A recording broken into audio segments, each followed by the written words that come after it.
Today was actually a bit of a mistake. Damn, I can't believe that I just stood there literally for 10 minutes taking a picture of people's feet. When I realized that light and shadows kind of became my comfort zone.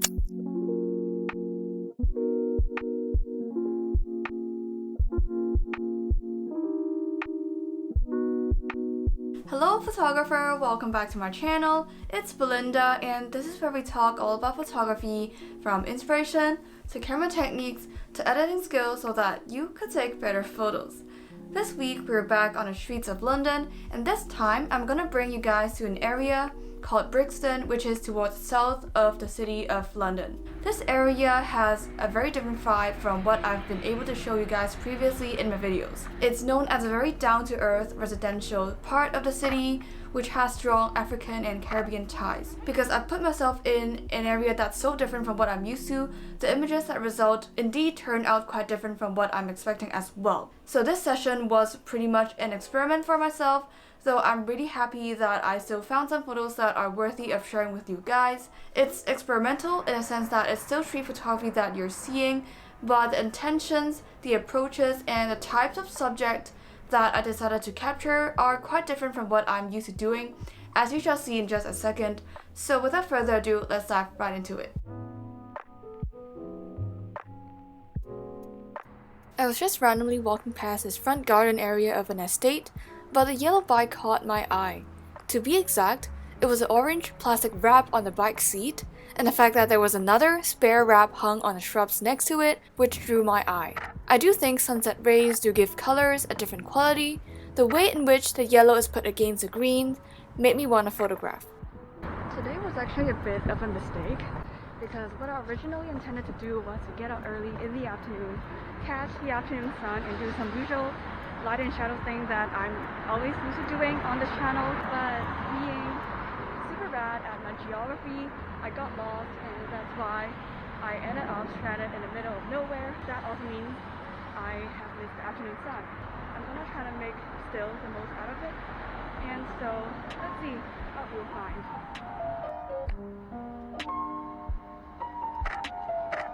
The blue hour has arrived, and I liked how the bits of red are sticking out from the cooler undertones. When I saw this bit, I felt inclined to look closer because the geometry and the colors were interesting. I liked how the pole disturbed the scene in which the lines were otherwise converging towards the right. Upon closer inspection, I started noticing how there was a section of the red paint on the floor. Everything just felt so random, but somehow they go together pretty well. I love reflections. Specifically, I love working with reflections. It is a process of making tiny alterations and testing how a certain move would create a different visual appeal in the image, from which I derive a lot of joy. Reflections challenge my sense of space in so many ways, and the very possibility of seeing a world inside of another world is always going to be a mystery to me, a mystery which I know I will never grow tired of.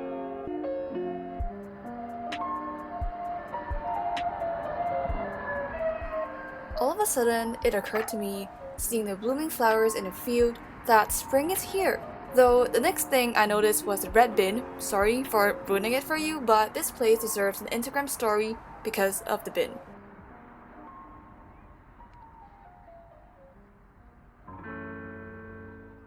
At first sight, this shot seems to be based mostly on color, considering the accent on a shocking red bin accompanied by the diminished green tones dotted with a gentle touch of yellow. But I think the geometry of the trees also has a role to play here, specifically in relation to the positions of the tree trunks relative to the bin, as well as the shape and orientation of the branches. Everything works together to put a spotlight on the bin, which is why I think this shot works.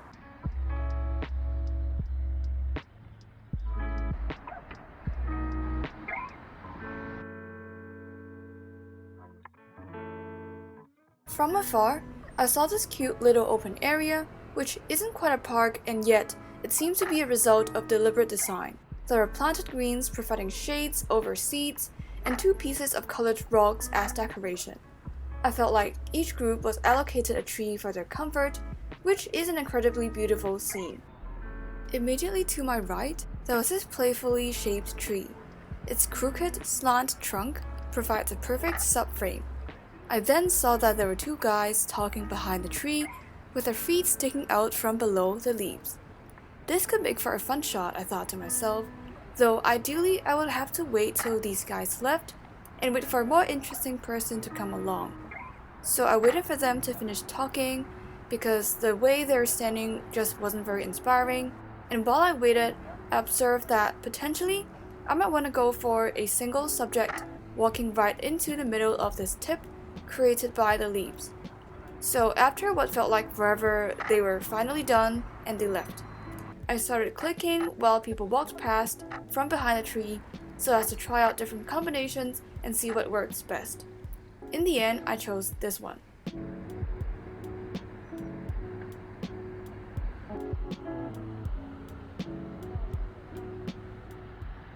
I think at this point it's pretty clear that the shoot today has turned into a nighttime shoot. I mean, it's a welcome change, I guess. Sometimes I have the habit of looking down while walking, and at this place, this got me noticing the elongated shadows people cast on the floor.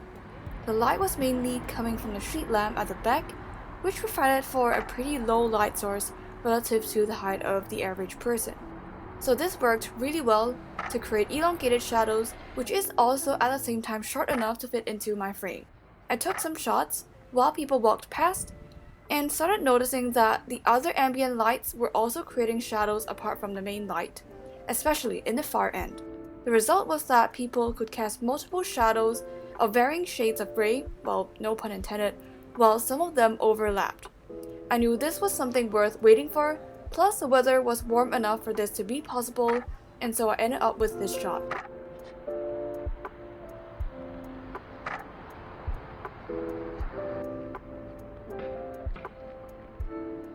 Damn, I can't believe that I just stood there literally for 10 minutes taking a picture of people's feet.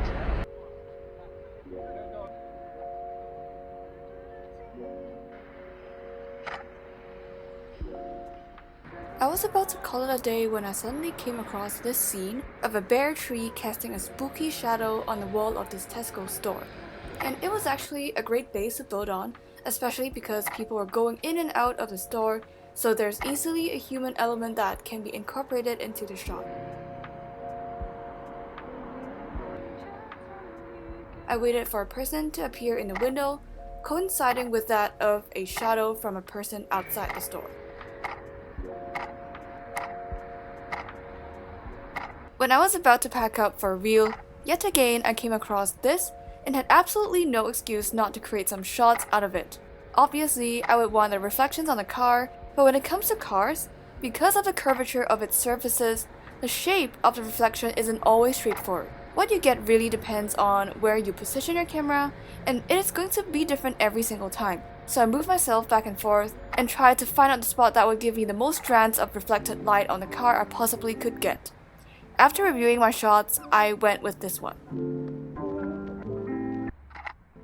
In photography, we talk a great deal about noticing and leveraging on good quality light to make our images look better. That's perfectly sound. I mean, I have a lot of videos in which I show you how I do that. However, it was only after spending an afternoon in an area that I didn't really know well when I realized that light and shadows kind of became my comfort zone. It's something that I know I could pull off decently well if there happens to be light on that day. While it's important to learn how to work with light and shadows, I think it's equally important as photographers to be able to create good photos even without good light. Say like on an overcast day where that lighting element is pretty much taken away from you. Having the discipline to shake things up for yourself from time to time, to embrace change, and to actively seek experimentation, it's what's gonna make you more in touch with the creative powers inside of you. For this week, if you happen to go out to shoot, I urge you to think about one thing that you could do differently in your photos. Regardless of how that turns out, it's gonna benefit you in some way as a photographer. Thank you so much for watching, and I'll see you in the next video.